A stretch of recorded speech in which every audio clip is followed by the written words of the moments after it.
دوزا گل کرد جبرک و بردوام بران بر هرشاش ناف برنه و جلای رژیم جدا جدا البغدا و دیسان جلای هزت هرمی و هندک جاران هزت ناف دولتی جی گلک هوجه پشتوان آبویه چوه کسایتی یان هس تایبش لای عربان و هندک جوان کسایتیت عرب هرج دسپیکا گنجاتیا خو پشتوانت کردان بوینت هفرکیا خدا الگرجمت جدا جدا ایک شوان کسایتیا بیرمند عرب یه عراقی دكتور عبد الحسين شعبان كنت شان خلق عنده دل برنامه ما لسر ناكوكيا كان ميفان كاين هندك هفالت نفسارو روجنا ميفان قلما في برنامه دا اوجي علي البيدر نفسارو فاكولاري السياسي مهند شوقي نفسارو ميديا كار مظفر مزوري نفسارو ميديا كار لافا اسعد ميديا كار حسين العنقود نفسار وفاكولار بخير هاتنا هميات نرحب بكم جميعا وبخير هاتنا دكتوري بريز عبد الحسين شعبان يتكم بري كوداس بي قفتوي بكاين دا بيك و بري خوب داينا في بروفايلي سر دكتور عبد الحسين شعباني دكتور عبد الحسين شعبان اكاديميستو بيرمندي چەپی عراقی لە 21 ئازاری ساڵی 1945 لە برەماڵێکی گەورەی عرب لە شاری نەجەف لەدایک بووە. لە زێدی خۆی خوێندنی سەرەتایی و ناوەندی تەواو کردووە. پاشان ڕوودەکاتە بەغدا و بڕوانامەی بەکارلیۆس لە کۆلێژی یابووری و زانستی سیاسی بەدەستدەهێنێت. لە یەکێتی سۆڤیەت و لە شاری پراگ بڕوانامەی ماجستەر و دکتۆرا بەدەستدەهێنێت. عەبدولحوسێن شەعبان بە یەکێک لە گرنگترین توێژەراندا دەنرێت لە پرسە استراتیژیە عەرەبی و نێودەوڵەتیەکان. چالاکی و دەستپێشخەریەکانی لەسەر پرسی کورد.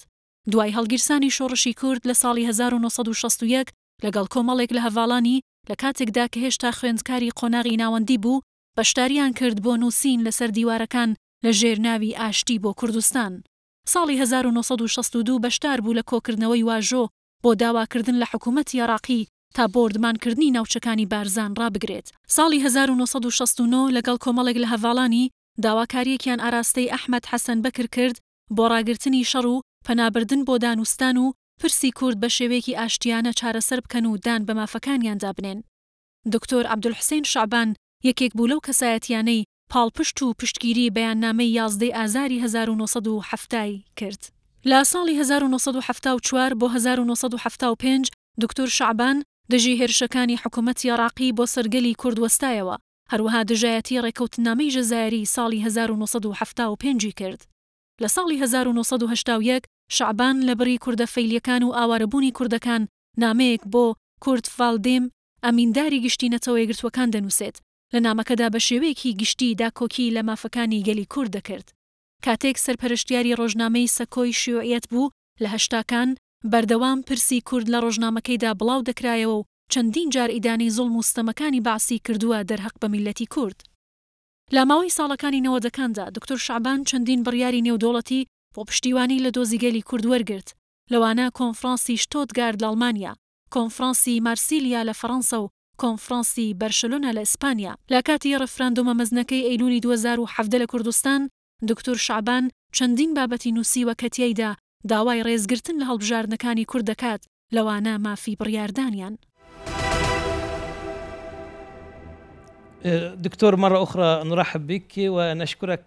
دكتور جارك دي بخيرات نتاتكاين وسباسيات تاتكاين كنتوش لبنان هاتيا فيري دا بشداري في هفاي فيني دا ببيت قال ما دست بيكاين بسيارك هستيار أوجي أو چند كو كردان هردم غازن داشن ديت كان كو كساتين عرب تجاران برگريش كردان نكريا يانجي دجي دوزاوان راوستياينا جنابي وكي ما درباري جياناتا ولكولينتاين أكاديمي خاندين إن شاء الله زنصل شستي ورا توی هفسوز بوی گل پرسا کردان. او چتش بون تو پال دایا هنده و گنجک یانجی و سیاسیک کد گل و پرسه براوستی. كسياسي عربي منذ بداية عام 1960 أن تقف مع هذه القضية. أولا شكرا جزيلا على هذه الاستضافة. واثنين سرەتا زۆر سپاس بۆ ئێوە بۆ ئەم میوانداریە.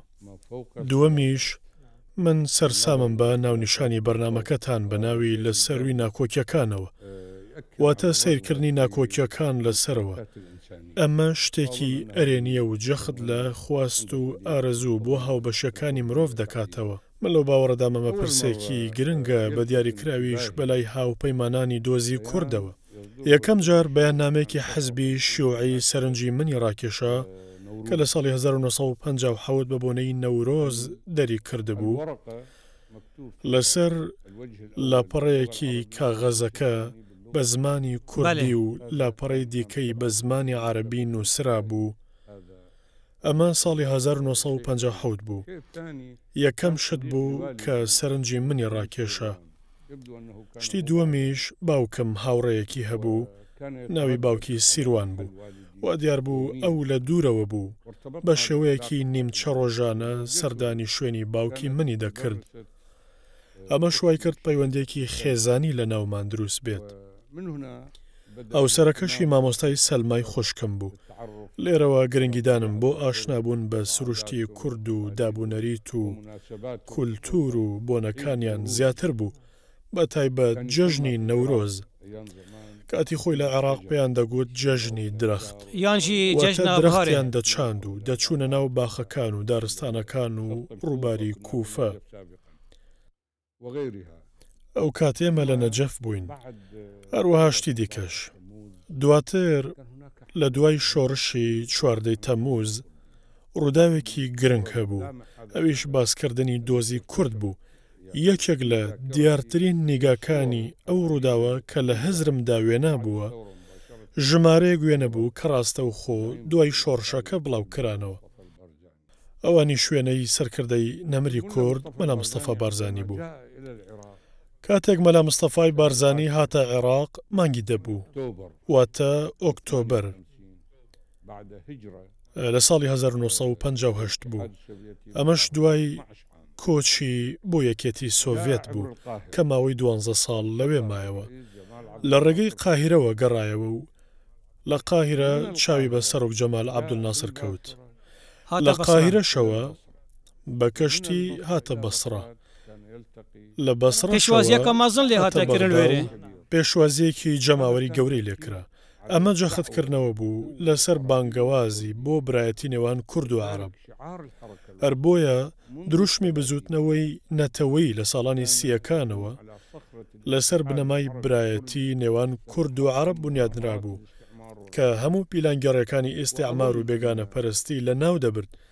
هەروەها من لەو باوەڕەدام مەلا مستەفا بارزانی ئەو دۆزەی بە زیندوی هێشتەوە، وێڕای هەموو ململانێ و ناکۆکیەکان و وێڕای هەموو ئەو ئازار و ئەشکەنجە و نەهامەتیانەی ڕوبەڕووی کورد کرانەوە. لە پەیوەندەکانیدا وەک دۆزێکی محوەری و وانەیەکی مێژووی هێشتەوە کە پێویستە لە سەرمان توێژینەوەی لەسەر بکەین و سوودی لێوەربگرین، نەک بۆ دۆخەکانی ڕابردوو بەڵکو بۆ دۆخەکانی ئێستا و داهاتوو. ئەو پرۆسەیە ڕۆژ بە ڕۆژ گەشەی کرد. لە زانکۆ چەندین هاوڕێی کوردم هەبوون تا داهات پەیوەندەکانم لەگەڵ ژمارەیەکیان باشتر دەبوو. بۆ نمونە پرۆفیسۆر شێرزاد نەجار، هەروەها نەقیبی پێشووتری سەندیکای ڕۆژنامەنووسان فەرهاد عەونی و نەوشیروان مستەفا کە یەکێک بوو لە دیارترین سەرکردەکانی یەکێتی نیشتیمانی کوردستان. هەروەها تەیب محەممەد تەیب، فازڵ ڕەسوڵ مەلا مەحموود، دواتریش لە ئاوارەیدا لەوانش عەدنان موفتی و عادل مراد و دەیان سەرکردەی دیکەی کورد کە بە درێژایی تەمەن پەیوەندێکی دۆستانم نەسەحتکرێک و بزاوا کوردی بزاوێک جودا خازە دوێت عێراقی پارچە بکەتن وەکی ئەم زانین وی دەمی هوسا هاتە هەزرکردن تەقلیدیە. ربما كان التيار اليساري لەوانەیە ڕوتی چەپ کە جیاوازە لە ڕوتەکانی دیکە بەوەی کە بە چاوێکی گشتگیر تەماشای دۆزی کورد دەکات، واتە ناتوانرێت چارەسەرێکی ئاشتیانە و دیموکراتیانە بۆ دۆزی کورد بدۆزرێتەوە کە جێگەی ڕەزامەندی گەلی کورد بێت بەبێ پیادەکردنی دیموکراتیەت بۆ عێراق بە گشتی. هەر بۆیە دووەم کۆنفرانسی حەزبی شیوعی لە ئەیلولی ساڵی 1956 بە وردی و ئۆرگانیکانە دەستنیشانی ئەو پرسەی کرد، ئەویش بە بەستنەوەی بزوتنەوەی نەتەوەی کورد لەگەڵ بزوتنەوەی نەتەوەی عەرەبی ببانگخوازی بۆ مافی چاری خۆنووسی و سربەخۆیی، وەک چۆن بۆ گزارشکردن لەو مافە ناوی هێنراوە. بۆی ئەو دیدگایە لەسەر بنەمای دیدگای برایەتی نێوان کورد و عەرەب بنیاتنراوە بۆ دانان بە مافی چارەی خۆنووسینی یەکتر و یەکخستنی تێکۆشانی هاوبەش لە دژی نێرانی هەردوو گەلی کورد و عەرەب، لە دژی هاوپەیمانی بەغدا، لە دژی دەسەڵاتی پاشایەتی، لە دژی هاوپەیمانێتیە سەربازیەکان و لە دژی ئیستیعمار.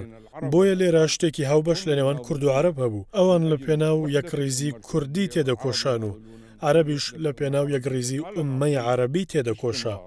هەروەک بەردەوامیش گوتومە، من وەک کەسێکی عەرەب شانازی بە عەرەببوونی خۆمەوە دەکەم، بۆیە پێویستە لەسرم دان بە مافی ئەوانی دیکەشدا بنێم، لە ناویشاندا دانان بە مافی گەلی کورد لە مافی چارەی خۆنووسین، بە هەمان شێو بە گوێرەی خواست و داواکاری و ئامانجەکانی. تا شندێ بۆ ڕاند کۆت و بتنێ هەفسوزێک بی تو بووە پێشمەرگەژی کەنگی و چاوە ئەف تشتە چێ بوو؟ بەڵێ بەڵێ پەیوەندیکردنم بە پێشمەرگە لە گۆشە چەپەکەیەوە بوو. بزوتنەوەی پێشمەرگە دوو قۆناغی لە خۆگرتە بوو. قۆناغی یەکەم دوای ساڵی 1961 بوو، دوای ئەوەی کە ناوچەی بارزان لەلایەن حکوومەتی عێراقەوە بردومان کرا. هەر سەبارەت بەو بابەتە ناوچەی بارزان 17 جار لە مێژوودا ڕوبەڕووی کاولکاری بووتەوە. ئەو کات من دروشمی سونی لە کوردستانم بەرز کردەوە و کارمان بۆ ئەو داواکاریە کرد. لەلایەک داواکەمان ئاڕاستی حکوومەتی عێراق کرد و لەلایەکی دیکەشەوە داواکاریەکەم پێشکەش بە سەرکردە مەلا مستەفای بارزان کرد و داوامان کرد ئەو کۆمەڵکوژیە بوەستێنرێت کە دەرحەق بە گەلی کورد ئەنجام دەدرێت. ئەویش بەڕاگررتنی بردومانەکانی سەرناوچەکانی کوردستان و ناوچەی بارزان و جێبەجێکردنی داواکاریەکانی گەلی کورد و کێشەکە بە دانوستان و لێک تێگەیشتن چارەسەر بکرێت. داواکاریەکانمان واژۆکردن و لەسەر دیوارەکانمان دەنووسین و خۆپیشاندانمان سازکردن. بەتایبەت لە ساڵی 1962 من بەشداریم لە هەموو ئەو پرۆسانەدا کردووە. ئەو کات گەنجێکی تازە پێگەیشتوو بووم، ئەویش لە ژێر کاریگەری و بڕابوون بە مافەکانی گەلی کورد کە باوەڕی تەواوم پێی هەبوو بەوەی کە ئەو مافانە مافی ڕەوا و دادپەروەرانن و پێویستە لەسەر هەر کەسێکی دادپەروەر چە عەرەب بێت یان غەیرە عەرەب دان بەو مافانەدا بنێت، هەروەک چۆن ئەو دەیەوێت کەسی بەرامبەردان بە مافەکانی ئەودا بنێت. دواتر پەیوەندیەکانم لەو بارەوە زۆر بەهێزتر بوون. بە بیرم دەکەوێتەوە لە ساڵی 1964 ئێمە هۆنراوەکانی محەممەد مەهدی جەواهیریمان تۆمار دەکرد لە ئێزگەی گەلی عێراقی کە پەخشەکەی لە دەرەوە دەکرد. ئەو کات ئێمە قوتابی زانکۆ بووین.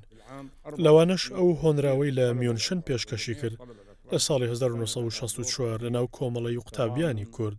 ئەو کات کۆمەڵی قوتابیانی کورد ڕۆڵێکی گەورەی لە پاڵپشتیکردنی دۆزی گەلی عێراقیدا هەبوو کە ڕوبەڕووی نەهامەتی بووەوە، بەتایبەت لە کاتی کودەتای شوباتی ساڵی 1963 هەروها لەگەڵ دۆزی گەلی کورد کە بەدەست بردومان و کاری دڕندانی ئەو کاتەوە دەیناڵاند.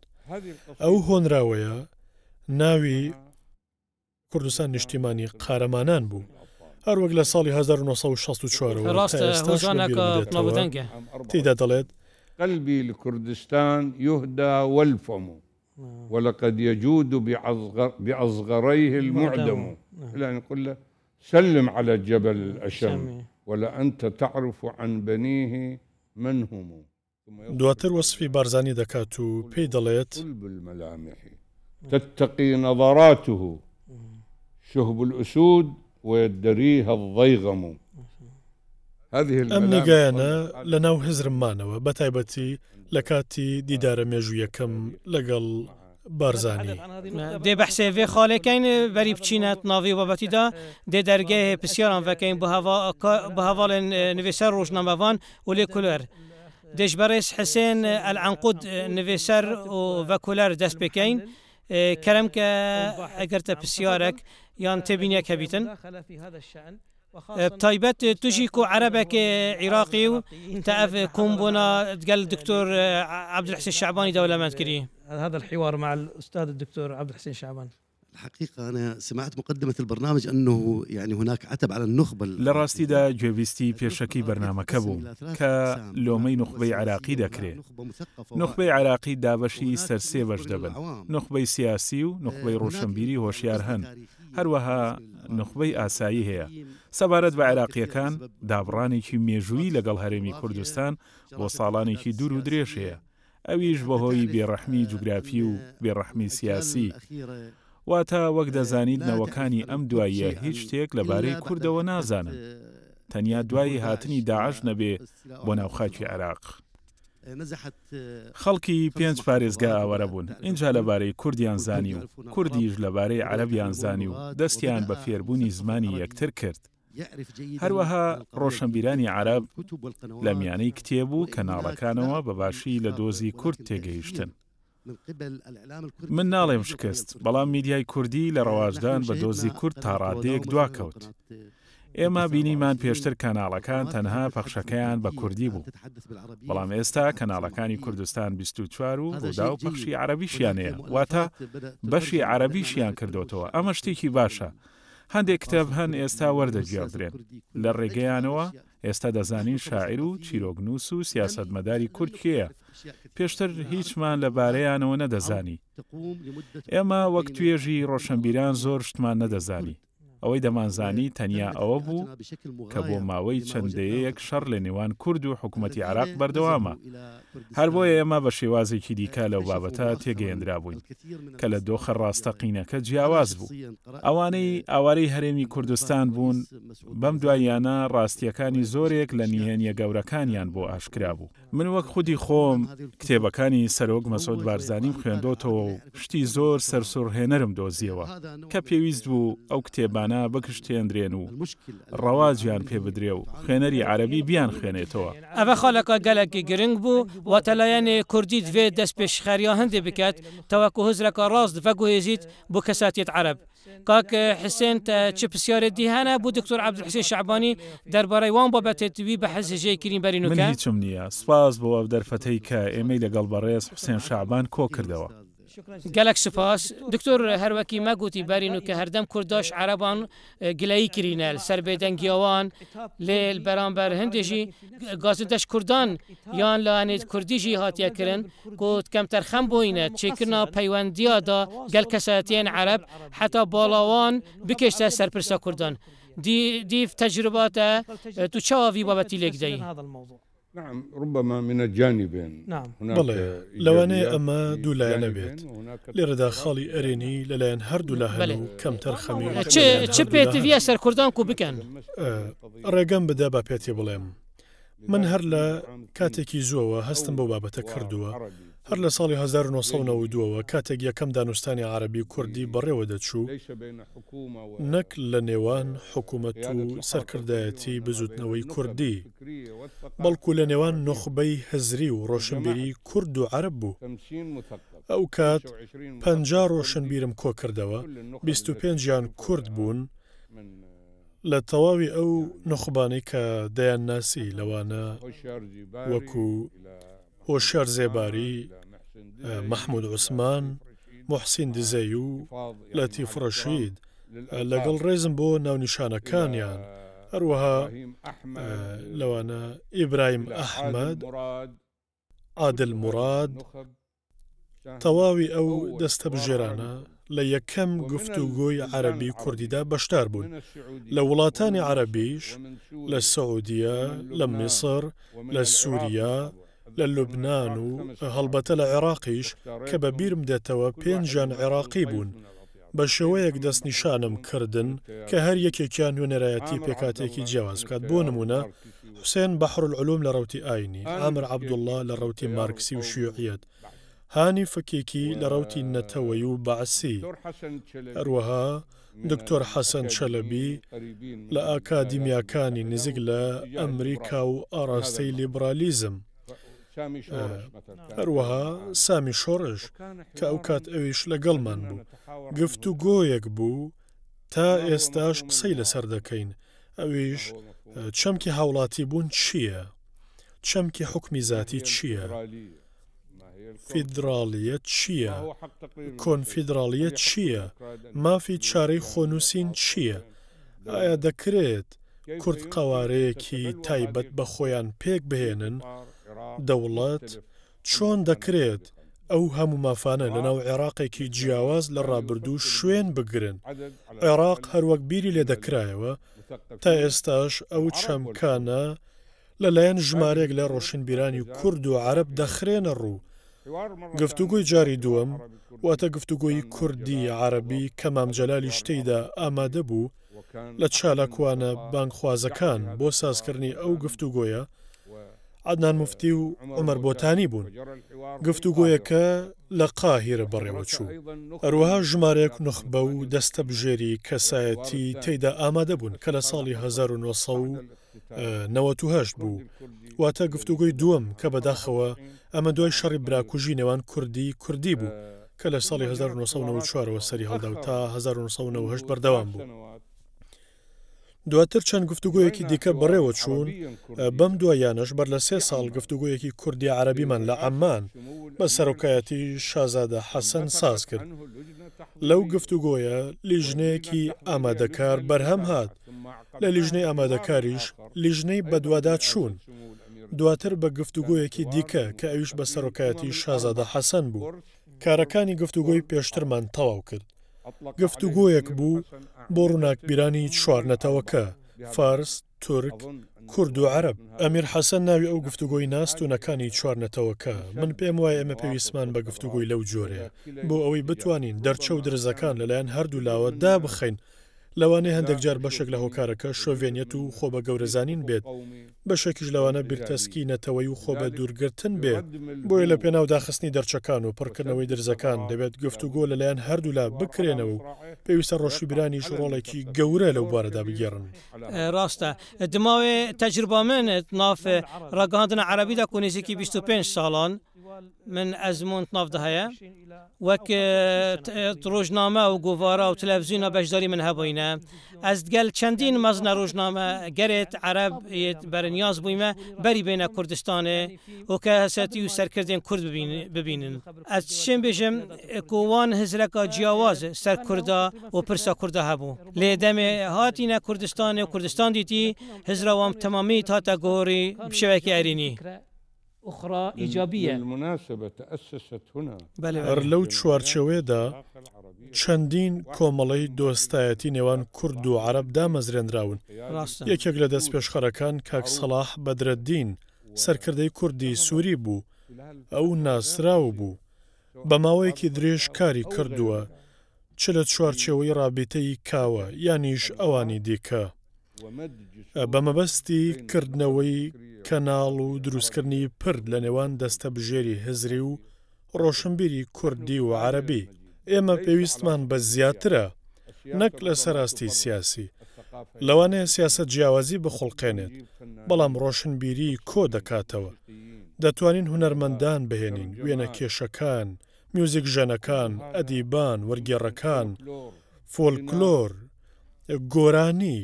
هەموو ئەمانە دەتوانن نزیک بوونەوە لە نێوان نوخبەی ڕۆشنبیری و هزری لە ڕێگەی هاوبەشەمرۆی و بەهاکانەوە دروست بکەن. ئەو بەهامرۆیانە چین کە کورد بە دوایدا دەگەڕێت، ئەوەی بە دوای ئازادیدا دەگەڕێت، بە دوای یەکسانیدا دەگەڕێت، بە تایبەت دادپەروەری و کۆمەڵایەتی، هەروەها بە دوای هاوبەشی پێکردندا دەگەڕێت کە ئەمانە هەمان بەها ڕۆشنبیرەکانی عەرەبین و پێویستە لەو هاوبەشانەدا کۆ ببینەوە. دکتۆر مدوێت بەحسێ کەسایەتیا ماڵە موسا بارزانی بکەین.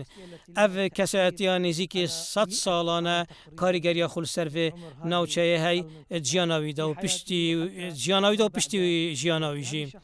ئەv کەسایەتە جەهێکی پەیدا بوو کۆڕە و شەوێ گەلەکە سەخت و دژوار بوو.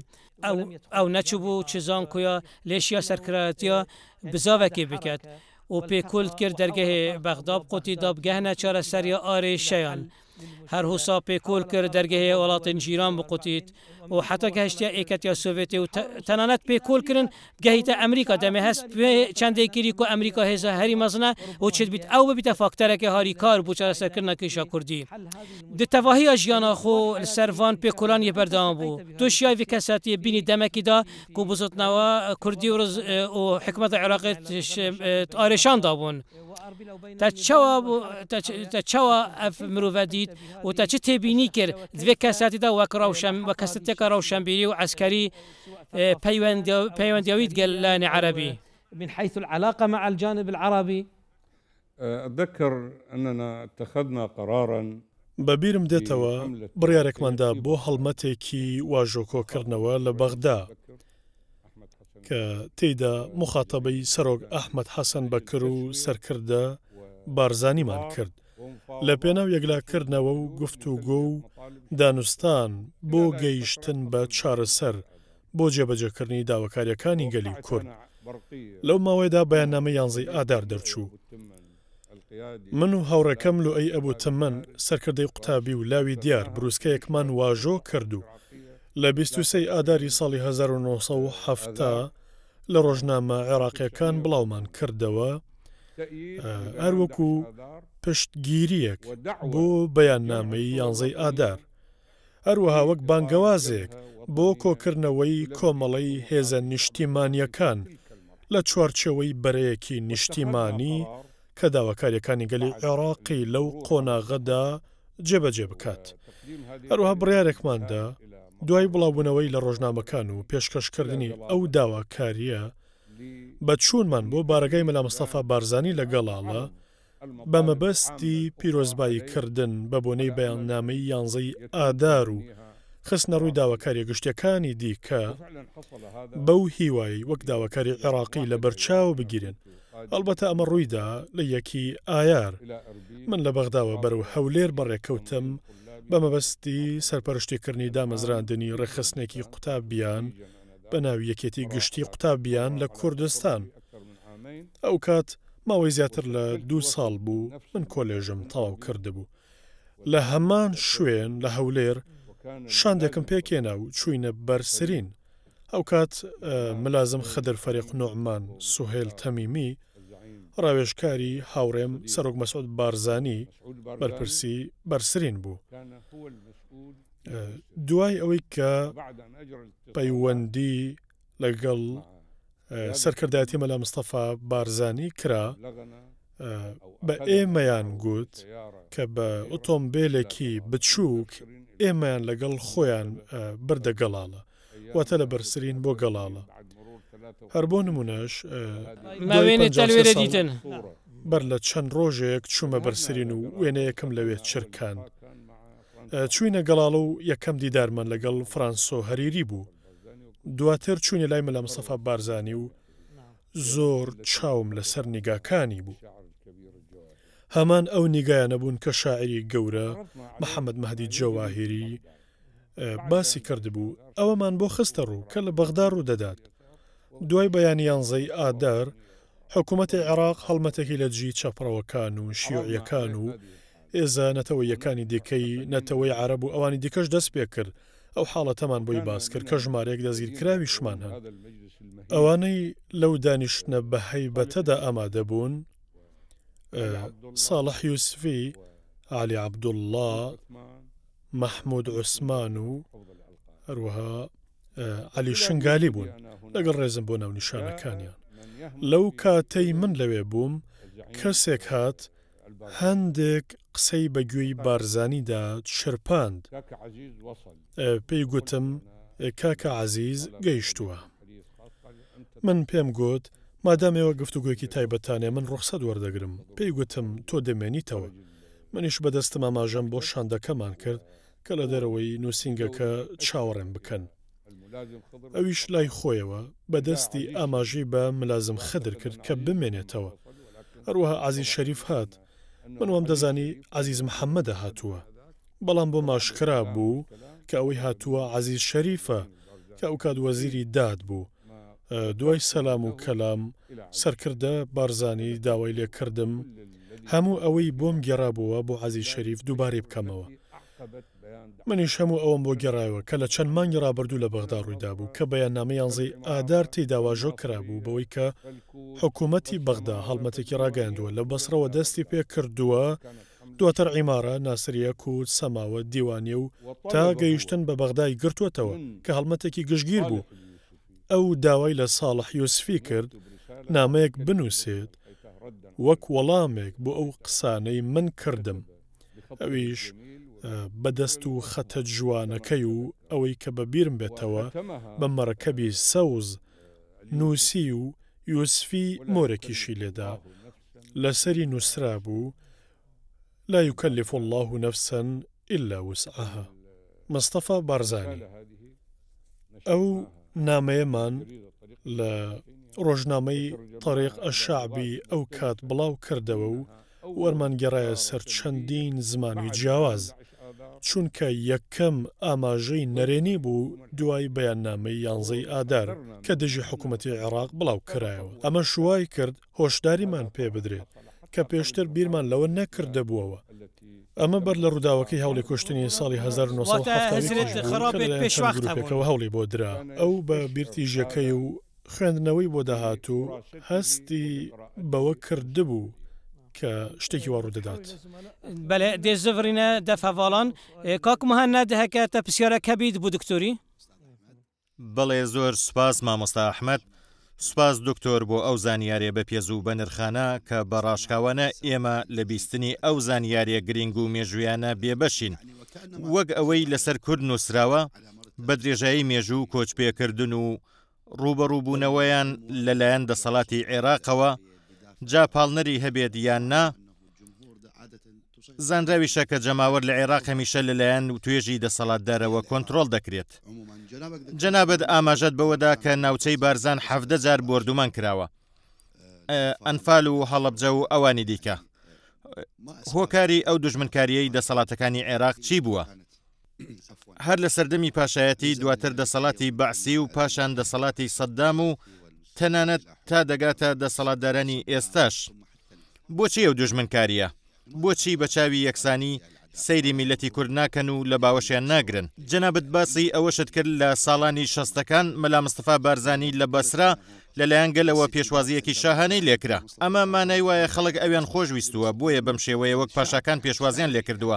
ئەمڕۆ بۆچی بۆ دژایەتیکردنی کورد ئاراستە دەکرێن و ڕێنمایی دەکرێن؟ حتى الجماهير. شكرا جزيلا. شكرا. كرمك؟ أظن أن القضية أبعد من هذا. من باوەڕم وایە پرسەکە لەمە دوورترە. ئەگەر ئەمە تووشی کورد بوو بێت خۆ تووشی عەرەبیش بووە. پرۆژەی نێودەوڵەتی زۆر زووتر لەو کات دەستی پێکردووە لە جەنگی یەکەمی جیهانی پیلانگیێڕی دژی ناوچەکە دەستی پێکرد بە شێوەیەکی گشتی ڕێککەوتنی سایکس پیکۆ کە نهێنی بوو لە نێوان فەڕەنسا و بەریتانیا ناوچەکەیان دابش کرد. لە نێویاندا چەند وڵاتێکی عەرەبی و هەندێک وڵاتی دیکەش هەبوون و سنوورەکانیان دیاری کرد. دواتر بەڵێنی بلفۆر بۆ دامەزراندنی دەوڵەتێکی نەتەوەی بۆ یەهودیەکان لە فەڵەستین. دوای ئەو پەیماننامەی سارلیمۆ لە ساڵی 1920 قسەی زۆر لەسەر ماف و داواکاریەکان و تا دوایی کران. بەڵام ڕێگەم پێ بدەن من لای پەیمانی سیڤەر بوەستم کە دانی بە بەشێک لە مافەکانی کوردداناوە.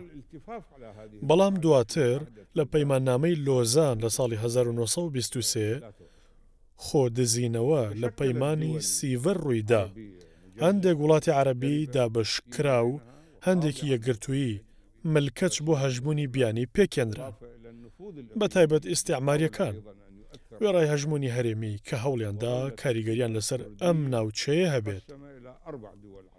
ئەمە شوای کرد میلەتی کورد بەلایانی کەمەوە بە دابشکراوی بەسەر 4 پارچەدا و بە بێ دەوڵەت بمێنێتەوە.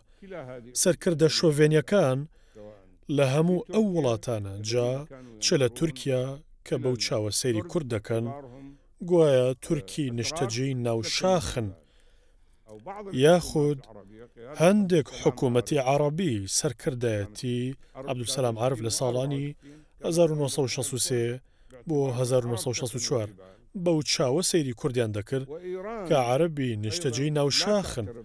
هەروەها ئێرانیش بە هیچ شێوەیەک دان بە مافەکانی گەلی کورددا نانێت و بەو چاوە سەیری کورد دەکات کە نەتەوایەتی بیدعە و چاواشەکاریە و هەموو چاواشەکارێکیش لە ئاگردایە. بەو واتایە پرسی گەلی کورد لەو بەشانەدا لە ژێر سایەی ئەو قاوارانەی بەسەریاندا دابشکراوە ون بووە. بەڵام لە هەمان کاتدا ئیرادەی گەلی کورد و سووربوونی لەسەر مانەوە و قەوارەکەی لە ڕێگەی ناسنامەکەیەوە لەسەر دوو بنەماوە هێشتوتەوە. ئەوانیش زمانەکەی کە پارێزگاری لێ کردووە، هەروەها ڕۆشنبیری، کولتور، فۆلکلۆر و کە لە پورەکەی کە نەک تەنیا پارێزگاری لێ کردووە بەڵکو هەوڵی داوە گوزارش لە تایبەتمەندیەکانیشیدا بکات. ئەمە زێدەباریەوەی هەندێک ناوەند بە تایبەت ناوەندی عەرەبی بە دیاریکراویش عێراقی و چەپڕەوەکان شانبەشانی گەلی کورد وەستاونەتەوە و داوای بەهێزکردنی گەلی کوردیان کردووە بۆ بەدەستێنانی مافەکانی و دیاریکردنی چارەنووسی خۆی بەدەستی خۆی لەسەر خاک و وڵاتەکەی لە چوارچەوەی کوردستان بەو شێوەی کە دەتوانێت تیدا گوزارش لە خۆی بکات جاچوو بە یەکسانی مافی هاوڵاتی بوونی حکمی زاتی فیدراڵی و کۆنفیدراڵی لە نێویاندا پێکێنانی قەوارەیەکی سربەخۆی بە دەوڵەت بوونیش لەگەڵ لە بەرچاوگرتنی ئەو ڕەوش و دۆخانی کە دەکرێتیدا قەوارێکی لەو شێوەیە بۆ خۆی ڕابگەیەنێت. بله كاك علي بيدر كلام كأجر تفسير كبيت. نعم طبعا هي مداخلة وسؤال وتفاصيل كثيرة. بەڵێ هەڵبەتە من هەندێک بەشداریکردن و پرسیاریشم هەنوو وردەکاری زۆریان تێدا. ئێمە لە کەناڵێکی کوردی دانیشتوین نامێت ڕەخنە لە ڕۆڵی میدیای کوردی بگرم و باسی کەم و کوڕی بکەم هەروەک مامۆستا حوسێنیش فەرمووی. بەڵام باز لە چەند چەمچێک دەکەین کە پەیوەندیان بە قەیرانی ناوخۆیی سەبارەت بەو پرسەوە هەیە. واتە ئەمڕۆ کورد لە ناو دڵی تەنیا پیاوێکدا نییە و هەڵوێستەکانیان یەگرتو نین چ لە عێراق یانیش بە شێوەیەکی گشتی. من لە سەردەمێکدا کەوتومەتە بەردەم چەمچی بە ئەهریمانکردنی دۆزی کورد کە بە شێوەیەکی ڕەها سربەنەوەیکی پڕکراوم. لەوانەیە من توانمیتم بەسەر قەراندا باز بدەم بەڵام لەوانە شەنەوەکانی سەردەمەکەم دیدگایەکی کەم و کورتیان بۆ ئۆپرسە بێت بۆ هێوەی لە ڕێگەی میدیاکان و کۆمەڵگە و تەنانەت ڕێبازەکانی خوێندنی شەوە پێمان دەگات. بۆیە هەوڵەکانی چارەسەرکردنیە و قەیرانە تا ڕادەیەکی زۆر لاوازن لە بەرامبەر ئەمەدا خاڵێکی گرنگ و هەستیاریش هەیە. ئەویش تێڕوانینە بۆ بەرامبەرەکەت. ئەمڕۆ من هەر هەوڵاتێکی کوردی عێراق بەو دیدگایە دەبینم کە بۆ من لە عەرەبێکی میسری یانیش سعودی نزیکترە. هیوادارم ئەو بیرکردنەوەی لە ناو گەلی کورد لە عێراق بگشتێنرێت بەوەی کە هەر عێراقێک لە کوردێکی سووری یانیش لوبنانی یاخود تورکیا وڵاتانی دیکە بۆ ئەو نزیکترە. ئەم خاڵە ڕۆحیەتێک بۆ لێک نزیکبوونەوە دەخۆڵخێنێت. ئێمە چی جیاواز لە نێوانماندا هەیە؟ تەنیا نەتەوایەتیە. ژمارەیەکی زۆری نەتەوە لە عێراقن کە بەراورد بە نەتەوەی کورد باوەشی زیاتریان بۆ کراوەتەوە. ئەویش بەهۆی خواستی ڕەشەمەکانی پێشوو بۆ سیرکردنیان بە شێوێکی دادپەروانانەتر بۆ نمونە پێکاتی ئاشووری بە چاوێکی جیاوازتر لیان دەڕواندرێت و ئەمە واقعە.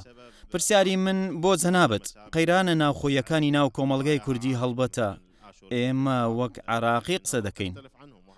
ئەو قەیرانانە تا چەند کاریگەریان لەسەر دروستکردنی کۆسپ لە بەردەم نوخبە و کۆمەڵگە سەبارەت بە دۆزی کورد هەیە کە لەوانەیە هەندێک جار ڕنگدانەوە بۆ دروستکردنی وێنەیەکی نەرێنی بۆ کورد دەبێت. عرقلت وصول الأزمة الكردية أو القضية الكردية إلى النخب أو حتى المجتمع وانعكاسها في خلق صورة ربما سلبية أحيانا على ما بس تتا إكريزيان في مالا كردية. بلي ما بس تمويه كشكا كفنا ئەمە کێشەیەکی عێراقی و کێشەیەکی عەرەبیشە چونکە هیچ یەکریزیەک لە ناو عەرەبدا نییە بۆ ئەوەی داوای یەکریزی لە کورد بکەین. بەڵام مامۆستا عەلی بیرۆکەیەکی گرنگی باس کرد. پێشتریش لە کاک مەسعودەوە گوێم لێی بووە، فەخامەتی سەرۆک مەسعود بارزانی، بەر لە زیاتر لە سێدەیە بوو پێی گوتم کاک حوسێن، عەرەبێکی عێراقی بۆ من لە کوردێکی تورکیا نزیکترە. لە بەرامبەریشدا تۆش هەست دەکەیت کوردی عێراقی کە ڕۆژانە لە چارەنووسی هاوبەشدا لەگەڵتدای. بۆ نمونە بۆت لە عەرەبی سۆماڵی یانیش مۆریتانی نزیکترە، لەگەڵ شانازیت بۆ ئەو پەیوەندیە، بەڵام ئەمە بە حوکمی ئەمری واقعە. ئێمە بە شێوەیەکی هاوبەش دەژین، نەریتی هاوبەشمان هەیە، کولتور و ئادابی هاوبەشمان هەیە، ڕاستە جیاوازیشمان هەن و ناسنامەی جیاواز و تایبەتمەندمان هەن، ڕێزی ئەو تایبەتمەندیانە دەگرین، بەڵام لە هاوبەشەکان چەند ئاینێکی هاوبەشمان هەیە، کولتور و ڕۆشنبیریەکی هاوبەشیشمان هەیە و مێژوو تێکۆشانێکی هاوبەشمان لە نێوان کورد و عەرەبدا هەیە. بۆیە گشتاندنی ئەو بیرکردنەوەیە گرنگە، بەڵام ئەمە پێویستی بە هەڵگرێکی کۆمەڵایەتی هەیە. ئەو هەڵگرە کۆمەڵایەتیە تا ئێستا بەردەست نییە، لەوانەیە بەشێکی لێرە هەبێت و بەشێکی دیکەشی لەولا هەبێت، بەڵام هێشتا لاوازە و پێویستی بە گشتاندنە. بۆ یەکردنەوەی کەناڵەکان، دروستکردنی پردی پەیوەندی، گفتوگۆی بەردەوام، دیدارەکان، پرۆژەی هاوبەش، دیپلۆماسیەتی ئابووری، دیپلۆماسیەتی کولتوری، دیپلۆماسیەتی میلی، میدیا و دامەزراوەکانی کۆمەڵگەی مەدەنی، هەمویان دەتوانن ڕۆڵێکی لەو جۆرە بگێڕن. ڕۆڵگێران ناکەوێتە ئەستۆی سیاسیەکان، لەوانەیە بۆ سیاسیەکان هەندێک ئاستەنگ و سەختی، کۆسپ و لەمپەر هەبن، بۆ ئەوەی ئەو بیرۆکانە بگشتێنن و بکرێتە هێزێکی مادی کە ئەگەر خەڵک متمانەی پێکرد، ئەوە ئەستەمە بتوانرێت ڕیشەکێش بکرێت و ئەوەی خەڵک خەناعەتی پێکرد، سیاسیەکانیش ناچار دەکات پێیەوە پابند بن، چ لە ئێستایان لە داهاتوو. هوسایا دیارە ئەف گەنگەشە گرنگ و سەرنجڕاکێشە مە چەندین بابەتێت جیاوازێت هەین و ماوێ هەفدیتنێ تێرامە ناکات و دێمە زنجیرەیەکە دی یا بەرنامە هەبی دێ دەرفەتێ دەینە هەواڵامە لاڤە ئەسعەت ڕاگەاندن کار و هەفکارامەیە ژۆرە نیوزڕۆمە کوردستان 24. دەستپێکی ئێڤار باش. دکتۆر عەبدولحوسێن تا ئاماژە بە خەڵکە گرنگ کرد، تەگوت کورد لە هەفپەیمانی و بەشداریە دەگەڕن. دناڕینا من ژیدا نا بە عێراق ژیەک ئالیە سیاسی وەرە برێڤە برن. دەما باوەری بڤەیەکێ بێ پرسا کورد و هەموو پرسێندن لە عێراقی چارەسەر دەبن. پرسا من ئەوە گەلۆ ئەگەر هەیە ددەمەکە نێزدە دەستهەلاتە عراقي باوري بفينا ريني بك لدى الطبقة السياسية أو الطبقة الحاكمة بالعراق بهذه الفكرة، فكرة أنه أنه العراق لا يجب أن لا يحكم من قبل جماعة سياسية واحدة. تماما أتفق معك، ولكن هذا يحتاج إلى وقت، إلى زمن، إلى تراكم. بالتواوي حورم لقلت بلام أما پێویستی بە کات، سەردەم و کەڵەکەبوون هەیە. بە کەڵەکەبوون دەکرێت پێشکەوتنێکی جۆری ڕووبدات. کەڵەکەبوونی چەندایەتی دەبێت هۆی ئەو پێشکەوتنە جۆرایەتیە. ئەو کات توێژی سیاسیش ئەوە نامێنێت کە ئێمە دەیناسین. ئەو توێژە سیاسیە دەگۆڕێت، چ لە ئێستایانیش لە داهاتوو دەگاتە ڕێگەیەکی داخرا و ناکرێت تا سەر بە عەقڵیەتێکی داخرا و خۆ بە زلزانین فەرمانڕەوایی وڵات بکات و لە دەرەوەی ئەو یاسا و ڕێسا گشتیانە بیەوێت خۆی بەسەر ئەوانی دیکەدا بسەپێنێت کە بوونەتە یاسا و ڕێسای گەردوونی و بنەماکانی مافی مرۆڤن، قبولکردنی فرەڕەنگی و مافی جیاوازی و پشت بەستن بە بەهاکانی هاوڵاتی بوونی ئاشتیانە و چالاک. هەموو ئەمە پێویستی بەکاتە و پێویستی بە کەڵەکەبوونە. من دڵنیام ئەو پێشکەوتنەی کە ڕووی داوە تا ئێستا بەرەو پێشچوونێکی کەم نەبوو. سیرکە ببینە لە ڕابردوودا هیچ تاکەلایەنێکی سیاسی نەبووە کە بیرۆکەی حکمی ذاتی و مافی چارەی خۆنووسین بۆ کورد قبول بکات. کوردیان بەسەر پێچی کار، پیلانگێڕ و جوداخواز و تا ئەدوایی دەزانی. ئێستا تێبینی بکە ژمارێکی زۆری ناوەندەکان بەلایانی کەمەوە قبولکردنی مافەکانی کورد ڕادەگەێنن. جا باوەڕیان پێی هەبێت یانی شنا بەهۆی پێویستی و بەرژەوەندیان فیدراڵیەتی قبول دەکەن. لەوانەیە لە داهاتوودا دواتریش لە فیدراڵیەت قبول بکەن واتە بەر لە ساڵی 1970 جگە لە حەزبی شیوعی و بەشێک لە پاشماوەکانی حەزبی نەتەوەی دیموکراتی هیچ لایەنێکی دیکە باوەڕیان بە مافەکانی کورد نەبوو. خۆت دەزانیت ئەوەی کە دوای شۆڕش دەستی بە دەستوری عێراقی کرد بیرتیژ حوسێن جەمیل بوو. ئەوەی لە مادەکانی دووەمیشدا نووسیوەتەوە ئەوەیە کورد و عەرەب لە وڵاتی عێراق هاو بەشن. ئەو کات ئەو بیرۆکەیە قبولکراو نەبوو. کاتێک لە ساڵی 1975 بەرەی یەکێتی نیشتیمانی لە 4 حەزب دامەزرا، حەزبی شیوعی، حەزبی بەعس و حەزبی ئیستیقلال بە سەرکردایەتی محەممەد مەهدی کوبە، هەروەها حەزبی نیشتیمانی دیموکراتی. ئەو کات حەزبی بەعس و حەزبی ئیستیقلال قبوڵیان نەکرد پارتی دیموکراتی کوردستان کە حەزبێکی کوردی بوو بچێتە ناو ئەو بەرەیەوە. حەزبی شیوعی ناچار بوو بەرەیەکی دووقۆڵی لەگەڵ پارتی پێک بهێنێت. لە هەمان کاتدا لە بەرە چوارقۆڵیەکەشدا مایەوە کە ڕێگە خۆشکار بوو بۆ شۆڕشی 14 تەموزی 1950. ئەوەی باسم کرد چیرۆکی 1950 بوو. هەروها ئەوەی ئەو کات بەیاننامەی بەرەی نووسیەوە باوەڕی بە مافەکانی گەلی کورد هەبوو. ئەویش یادی بەخێر ئیبراهیم کوبە بوو. ڕووناک بیری چەپڕەوی ئابوورناسی ناسرا و سیرکە لە کۆتایی شەستەکان قسە و باسی زۆر لەبارەی قبولکردنی حکمی زاتی دەستیان پێکرد. بزوتنەوەی ئیشتراکی عەرەبی لەسەر بیرۆکەی حکمی زاتی ڕازی بوو. هەندێک لایەنی نەتەوەیش دەستیان کرد بە قبولکردنی بیرۆکەی حکمی زاتی. خودی حەزبی بەعسیش ناچار بوو دوای بەیاننامەی 11 ئادار بیرۆکەی حکمی زاتی قبول بکات. دەستوری عێراقی هەموار کرایەوە و لە ساڵی 1970 جەختی لەوە کردوتەوە کە عێراق لە دوو نەتەوەی سەرەکی پێکاتوە، ئەوانیش نەتەوەی کورد و نەتەوەی عەرەبن. ئەمە پێشکەوتنە. ڕاستەکە لەولاوە ئەو مافیان بە کووردا و لەلایەکی دیکە پیلانگەڕیان لە دژی شۆڕشی کورد ئەنجامدا بۆ ئەوەی لە ناوەوە بتەقێتەوە. جاچ لە ڕێگەی هەوڵی تیرۆکردنی مەلا مستەفای بارزانی بوو بێت یانیش دواخستنی جێبەجێکردنی بیرۆکەی حکمی زاتی بێت لە ڕێگەی کەسانی دیکەی دەرەوەی چوارچێوەی بزودنەوەی ئەو کاتی کوردی. بەداخەوە دەیڵێم هێزە نێودەوڵەتی و هەرێمەتەکانیش یاریان بە دۆزی کورد کردووە. هۆکاری نێودەوڵەتی زۆر گرنگ بوو. ئێرانیش ڕۆڵێکی خراپی لەسەر پرسی کورددا گێڕا. بەتایبەت لە کاتی نسکۆی شۆڕشی کوردی لە ساڵی 1975 دوای ڕێکەوتنی جەزایر لە 6 ئادار، هەروەها بەڵێنەکانی ئەمریکا و نامەکانی بارزانی بۆ ویلایەتە یەکگرتووەکانی ئەمریکا تاڵی و ئازارێکی زۆری پێوە دیار بوو. من لەو باوەڕەدام ئەمە یەکێک بوو لەوانە گرنگەکان کە بارزانی لە ئەزمونەکەیدا سوودی لێوەرگرت. هەروەها باوەڕێشم وایە ئەمە یەکێکە لە وەسیەتەکانی. وأظن أن هذه واحدة من وصاياه. نعم نتحول الأخ كاك مظفر مزري أجر تبصرة كبيت كرمك. سپاس مامۆستا ئەحمەد، سپاس دکتۆر بۆ ئەو زانیارە بە پێزانە. وەک زانراوە کورد مافەکانی پیشێل کراوە و بە مافە ڕەوەکانی نەگەیشتووە. ئەمەش ماوەی دەیان ساڵ هەیە و تا ئێستاش بەردەوامە. بزودنەوە کوردیەکان بەردەوام بوون و شەڕ و کوشتاریش هەر بەردەوام بووە. کورد ڕۆڵێکی دیاری لە گۆڕینی ڕژێمی عێراقدا هەبوو. هەروەها ڕۆلی دیاری لە داڕشتنەوەی دستوری عێراقدا هەبوو و ڕۆلی لە پێکینانی سەرجەم حکوومەتەکاندا هەبووە تا گەیشتینە ساڵی 2017. کورد ئەو باوەڕی لا دروست بوو کە هیچ چارەسەرێکی دیکەی نییە و پەنای بردە بە ڕیفراندۆم و ئەنجامماندا. هەمووشمان دەزانین دوای ڕیفراندۆم چی ڕوویدا، هەر لە گەماڕۆی ئاسمانی تا دەگاتە وشکانی و هەموو ڕێکارەکانی دیکە.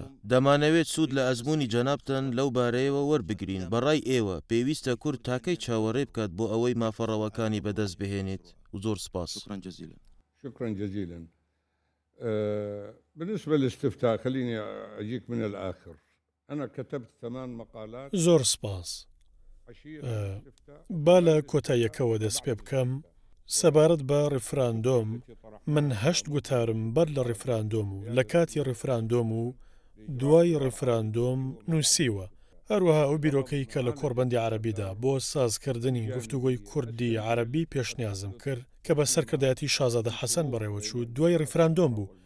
ئەمەش بۆ ئەوەی چارەسەری ئاساوارە لا بەلاو نەرێنەکان بەتایبەت ئەوانەی مەترسی ئەویان لە دەکرا دەرزێکی گەورە بخەنە نێوان ڕووناکبیرانی کورد و عەرەب ئەمە یەکەمیان. دووەم، ئێستا کورد بە زۆرێک لە مافەکانیان گەیشتوون و دەکرێت لە ڕێگەی دانوستان و کاری ئاشتیانە و هێدی و لە ڕێگەی قەنەعات پێکردنی لایەنەکانی دیکە زیاتریش بەدەست بهێنن. هەروەها لە ڕێگەی چارەسەرە ناوەڕاستینەکانی دیکە کە دەکرێت لایەنەکان لەسەری ڕێک بکەون. ئەمە پێویستی بەکاتە بۆ ئەوەی گۆڕانکاری بەسەردا بێت. پێتانم گوت پێشووتر دەستەواژی حکمی زاتیان قبول نەدەکرد و هەر کەسێک باسی حکمی زاتی بکردایە بە چاپڵە لێدەری ئیسرائیل ناویان دەبرێت. ئێستا بەلایانی کەمەوە ئەوان لەسەر بنەمای فیدراڵی دەخوێننەوە. ئەمە پێویستی بەدان بە خۆداگرتن و پشوو درێژی هەیە و پێشم وایە پشوو درێژی کورد زۆر بەرزە و شتی ئەرێنی لەبەر هەمدێ. زۆر لەوە زیاتر دەبێت کە پەنا ببرێتە بەر چارەسەری سەربازی هەموو حکوومەتەکانی عێراق لە چارەسەرکردنی پرسی کورد بە شێوەی سەربازی شکستیان هێناوە. وێڕای چەندین هەوڵەکانیشیان. هەروەها بزوتنەوەی کوردیش نەیتوانیوە ئامانجەکانی لە ڕێگەی ئامرازە سەربازیەکانەوە بەدەست بهێنێت. هەمیشە گفتوگۆ و دانوستان تاکە ئامرازی سەرەکی و گرنگ بووە بۆ بەدەستهێنانی ئامانجەکان. ڕاستە کورد ناچارکراوە بۆ بەرگریکردن لە خۆی پەنا بباتە بەرچەک. ئەمەش بە یاسا نیشتیمانی و دۆخ و ئاینیش شتێکی ڕەوایە. بەڵام لە ئەنجامدا مافەکان لە ڕێگەی ئاشتیانە و گفتوگۆ و دانوستانەوە بەدەست دەهێنرێن. دەستوری یونسکۆ دەڵێت جەنگەکان لەناو عەقڵەکاندا دروست دەکرێن. بۆیە پێویستە لە سەرمان قەڵاکانی ئاشتیش لەناو عەقڵدا بنیاد بنین. ئەویش لە ڕێگەی ئاشتی و گفتوگۆی زیاتر و متمانە پێکردنی زیاتر و بەدەسێنانی دەستکەوتی زیاتر لەسەر ئەرزی واقع. بەم شێوەیە کورد دەتوانن مافەکانیان بە تەواوی بێ کەموکوڕی بەدەست بهێنن. شكرا جزيلا دكتور عبد الحسين شعبان. نكتفي بهذا القدر في هذه قالك سباس دكتور عبد الحسين شعبان دلفيري رواستين دم ما حتى فيريبو سباس هافالن قال ما آماده بوين اتكام وديت قال هوا مينين الچند بشه دي ترجي اخرى قال هوا جي بنرت هجا وخوش تفي ام قاشنا دي مايكا في خلكه وخلكت بيت ديت بردوان بين دفي بابات مدى حتى خلق بيت جهينا ايك جركدي بخير وام سلامت.